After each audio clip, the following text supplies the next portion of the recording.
The shore is already crowded when he arrives. You have to picture this correctly, because the geography matters. The Sea of Gennesaret, what most people call the Sea of Galilee, sits in a natural basin, ringed by hills that curve like cupped hands around the water. The acoustics are unusual. Sound carries across the surface in ways it does not carry on land.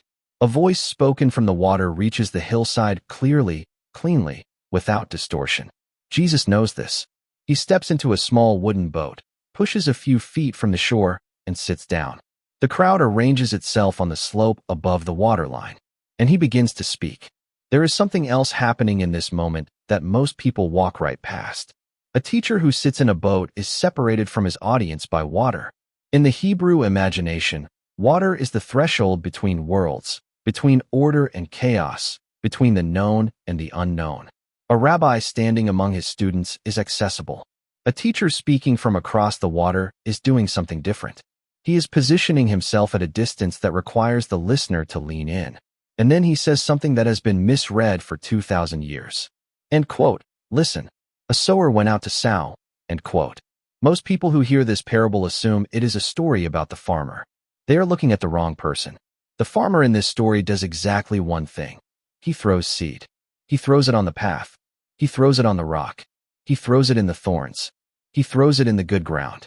He never changes his technique. He never stops to evaluate the soil before he sows. He is not the variable in this equation. The seed never changes either. Same seed, every time. We will come back to what that seed actually is, because the answer is more specific than you might think. Here in Apos, that's what most people miss. The only thing that changes in this entire parable, the only variable Jesus actually gives you, is the ground. And the ground, he will tell you himself, is the human heart. This parable is not a story about a farmer. It is a mirror. And mirrors are uncomfortable precisely because you cannot look at them without seeing yourself.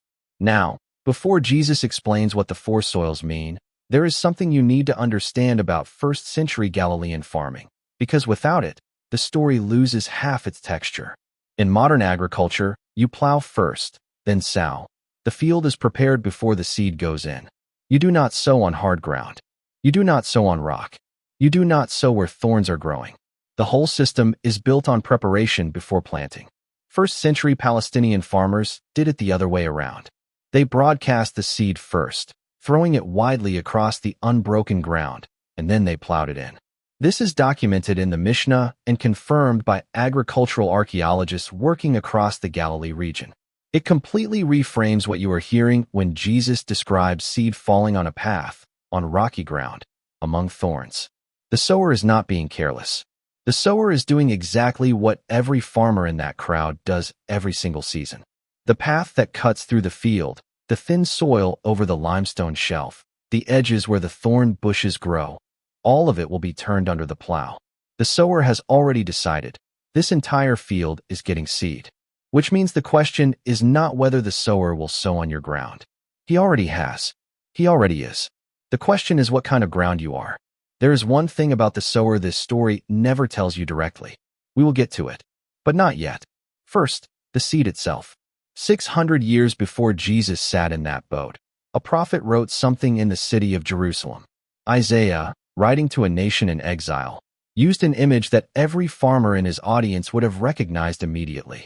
End quote. For as the rain comes down, and the snow from heaven, and do not return there, but water the earth, and make it bring forth and bud, that it may give seed to the sower and bread to the eater, so shall my word be that goes forth from my mouth. It shall not return to me void, but it shall accomplish what I please, and it shall prosper in the thing for which I sent it. End quote. The Hebrew word for seed in that text is zerah, the same word used in Genesis 3 verse 15, where God promises the seed of the woman who will crush the serpent and Apos' head. Isaiah is not merely describing agriculture. He is saying, when God speaks, something is planted that will not fail to grow. The word goes out. The word does its work. The word comes back with a harvest. Jesus, sitting in a boat on a Galilean lake, knows this text by heart.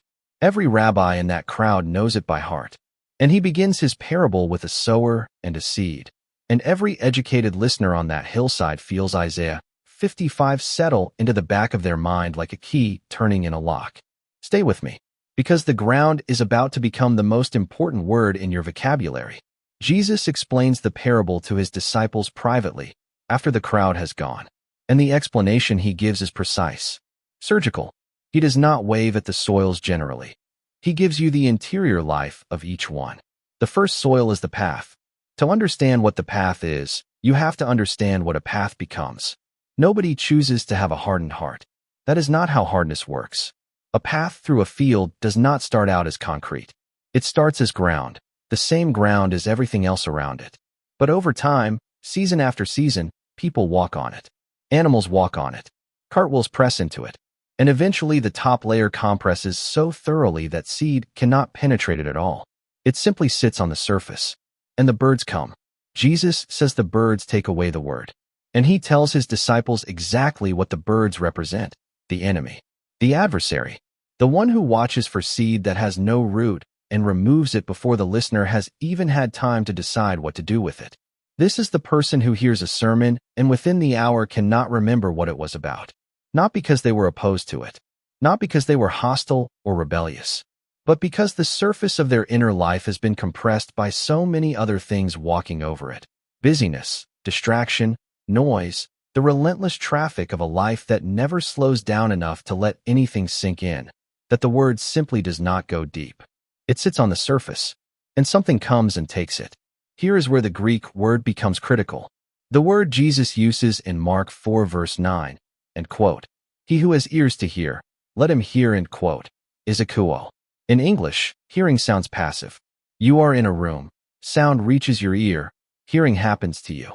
But akouo in the Greek of the first century carries the sense of hearing that results in action. Active, intentional, sustained. It is closer to end quote, really listening end quote, than it is to merely receiving sound. The person on the path is not hearing in the akouo sense. They are receiving acoustic information. The word enters the ear. It never reaches the heart. And the difference between those two things, between information received and truth received, is not intelligence. It is not theological background. It is the condition of the ground. But it gets stranger. The rocky ground is worse than the path, and it looks better. Here is the detail that most people glide past. The rocky soil in Galilee is not a field covered with loose stones. It is a thin layer of topsoil sitting directly over a flat shelf of limestone. You cannot see the rock from the surface. The field looks fine. It looks, in fact, better than average. The thin soil over rock warms up faster in the spring, which means germination happens quickly. The plants shoot up. They are the first green things visible in the field. And then the sun rises in earnest. Without depth of root, without the ability to draw moisture from below the limestone shelf, the plants wilt. Fast. Completely. The Greek word Jesus uses here, scandalizo, is translated in quote, immediately offended in quote, or in quote, immediately falls away in quote, in most English versions. But scandalizo means to be caught in a trap, to be snapped shut by something you did not see coming. The rocky ground person does not slowly drift away from faith. They are snapped. Fast. And the thing that snaps them is heat, which Jesus identifies as tribulation and persecution arising because of the word. Pay attention to this. The rocky ground listener is the most enthusiastic person in the room when the message lands. They respond immediately. They are visibly moved. Their growth is the fastest you will see. And for exactly that reason, they are carrying a hidden danger that the path person is not. The path person never had false expectations of root. The rocky ground listener has convinced himself, and everyone watching him, that something deep is happening. When the heat comes, the speed of the collapse shocks everyone who watched the speed of the growth. Jesus is not being pessimistic about emotion. He is being precise about depth. Emotion is not the problem. Rootlessness is the problem. And the difference between shallow emotion and deep root is invisible at the surface until summer comes. The crowd on that hillside knows exactly what Jesus is describing. They have seen it in their own fields. The early green shoots over the limestone shelf. The promise of a harvest that never comes. And now he is asking them, where is your rock? The third soil is the one that keeps me up at night. Because the thorn-choked heart does not look like a problem. That is the entire point. A field with thorns visible above the surface is a field you can diagnose. You see the thorns. You know the work that needs to be done. The thorn-choked heart is something more subtle and more dangerous than that. The thorns and the grain grow up together. They grow at the same rate. From a distance, from a certain angle, in a certain season, the field looks healthy. The plant is real. The stalk is real. The growth is real. But at the moment when it should be bearing grain, it is not, because everything the plant needed to produce fruit was taken, slowly, quietly, over a long season, by the roots beneath the surface that you never saw. Jesus names the thorns, the worries of this age, the deceitfulness of wealth, and the desires for other things. 3 things. Not dramatic sins. Not catastrophic failures. Worries, wealth, desires. The 3 most ordinary features of a normal human life. And he calls them thorns, which in the Hebrew tradition carry a specific weight. Thorns appear for the first time in Genesis 3, in the curse after the fall. End quote. Thorns and thistles it shall bring forth for you. End quote. The ground itself was damaged. The thorns are not an accident in this story. They are the signature of a world operating under the weight of the fall, and the thorn-choked heart is a heart that has made peace with the thorns instead of pulling them. Here is the detail that makes this soil the most dangerous of the 3. This person is not on the path. They receive the word. They are not on the rock. They have root. They have been in the church long enough. They have theological vocabulary. They can speak the language of faith fluently. They have not stopped attending, not stopped praying, not stopped identifying as a follower of Jesus. But somewhere in the last season, and they could not tell you exactly when, the fruit stopped coming. The thorns did not announce themselves. They just grew. Worry does not announce itself as a competitor to God. It presents itself as responsibility. Wealth does not announce itself as a rival. It presents itself as security. The desires for other things do not stand up and declare themselves enemies of the gospel. They simply accumulate. Each one small, each one reasonable, each one leaving a little less space in the soil for the thing that was supposed to be growing there. Now watch what happens next, because this is the moment in Mark for that most people skip over entirely. After the parable and before the explanation, the disciples come to Jesus privately and ask him why he speaks in parables at all. And his answer is the most surprising thing he says in this entire chapter. He quotes Isaiah 6. End quote. Hearing you will hear and shall not understand, and seeing you will see and not perceive. End quote. Isaiah 6 is the chapter where the prophet stands before the throne of God, hears the seraphim cry and quote, "Holy, holy, holy," end quote, and then falls on his face. And in that same chapter, God gives him a commission that sounds, at first, like the cruelest mission in the history of prophecy. Go and preach to a people who will not hear. Preach until the cities are empty and the land is desolate. Preach the word that they will refuse. Jesus quotes this passage to explain why he teaches in parables. And the explanation is this. The parable functions as both a door and a wall simultaneously. For the person leaning in, for the person actively hearing in the akuo sense, the parable opens into a field of meaning. Every image carries weight. Every detail does work. For the person who is not truly listening, the parable is merely a pleasant story about a farmer. Nothing is lost on them because nothing was received. Josephus, writing in the 1st century about the political and religious landscape of Galilee, notes the sheer volume of teachers and sects competing for the attention of the Jewish public in this period. Pharisees, Sadducees, Zealots, teachers of every stripe stood in synagogues and market squares demanding to be heard. Jesus does something none of them did. He sits in a boat, creates distance, and speaks in riddles, and says, in effect, the ones with ears will hear, and the ones without ears will walk home thinking they heard a story about farming. The parable hides in plain sight. And what it hides specifically from those who are not willing to lean in. And then there is the good soil. After 3 soils that produce nothing, nothing on the path, nothing on the rock, nothing in the thorns, Jesus describes a ground that receives the seed, holds it, and returns it with a harvest. And the numbers he gives are staggering if you know what they mean. 30, 60, 100. A 1st century Galilean farmer listening to those numbers would have had a specific reaction. Not wonder. Not polite appreciation. Something closer to shock. K.D. White, in his study of Roman-era agriculture, documents the average grain yield in Palestine during this period at between 5 and 7.5 to 1. You plant 1 measure of seed.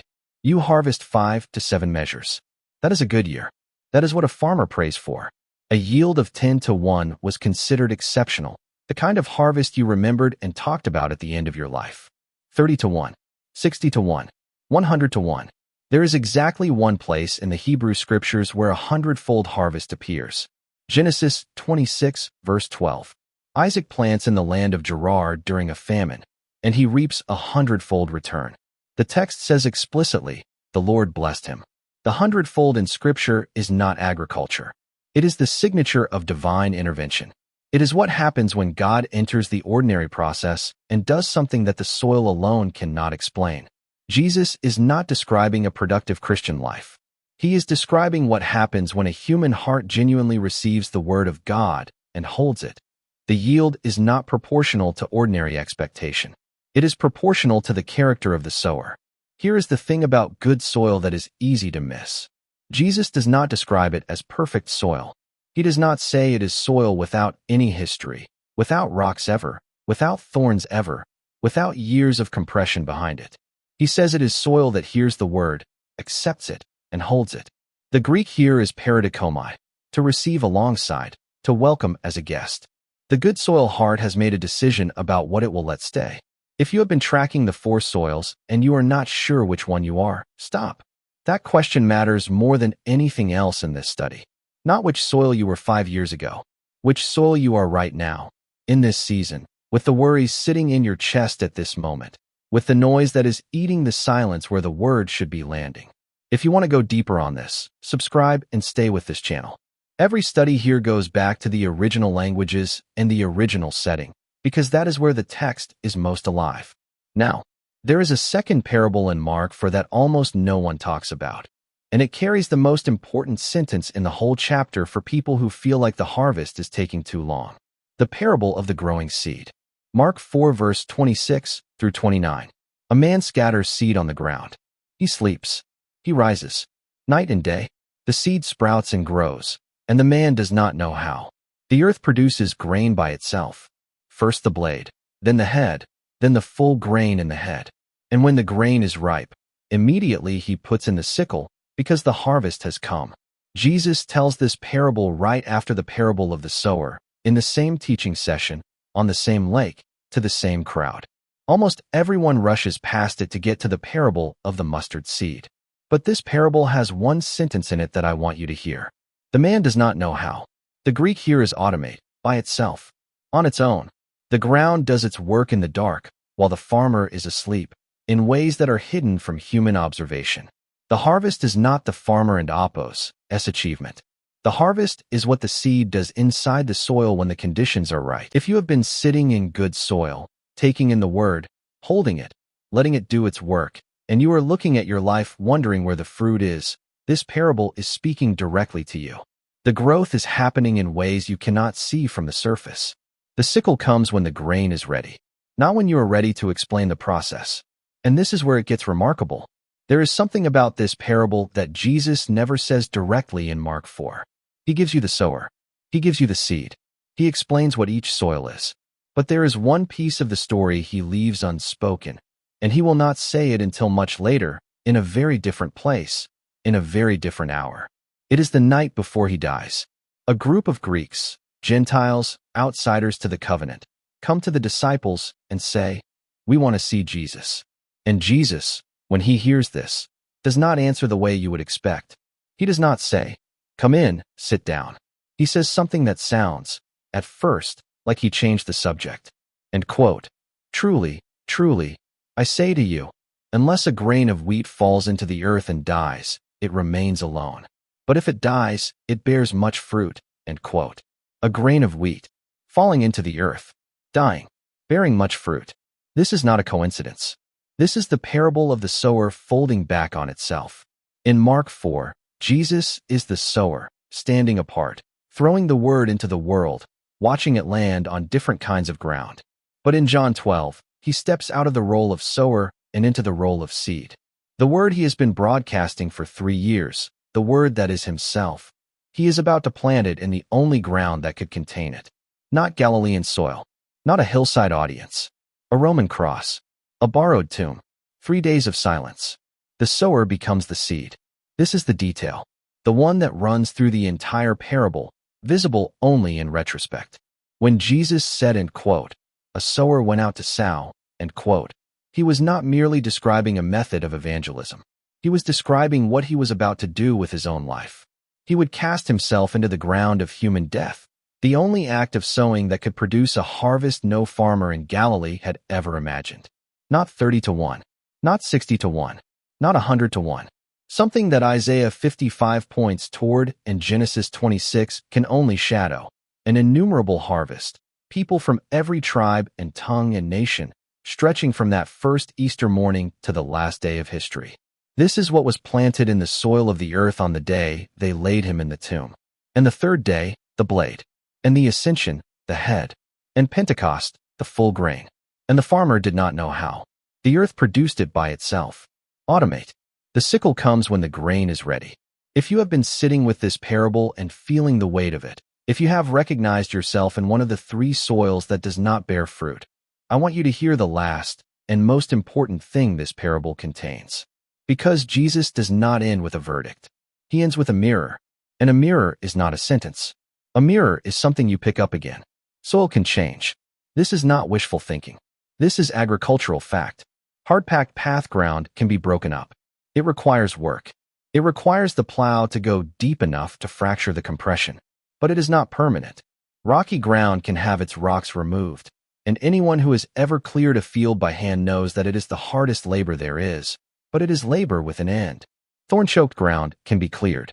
The thorns must be pulled from the root, not just cut at the surface, because thorns cut at the surface grow back faster than before. But they can be removed. Jeremiah knew this. Before Jesus ever sat in a boat, the prophet wrote to a people with hardened hearts, and quote, break up your fallow ground, and do not sow among thorns, end quote. The call to change the condition of your heart is not a new covenant invention.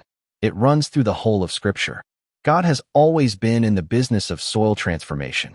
If this study has helped you see something in this text you had not seen before, share it with one person who needs to hear it. Subscribe, because every study here is built the same way. Back to the original language, back to the original setting, forward to the place where it meets your life right now. So let me leave you with three things. The first, the only variable in this parable is the ground. Not the sower, not the seed, not the weather, not the season, not the field you were born into or the soil conditions of years you cannot go back to. The sower is constant. The seed is constant. The word of God that goes out does not return empty, not because of the quality of the ground it lands on, but because of the character of the one who sent it. The only thing that is yours, the only thing you actually control in this story, is the condition of your heart. That is not a burden. That is the most liberating sentence in the chapter, because it means the outcome is not determined by things outside your reach. It is determined by what you do with the ground you are. The second, hearing, real hearing, the akuo kind, is not passive. It is not something that happens to you while you sit still. It is a choice you make. Again, every day, every time you open the text and sit with it long enough for it to go below the surface. The hard path heart was not born hard.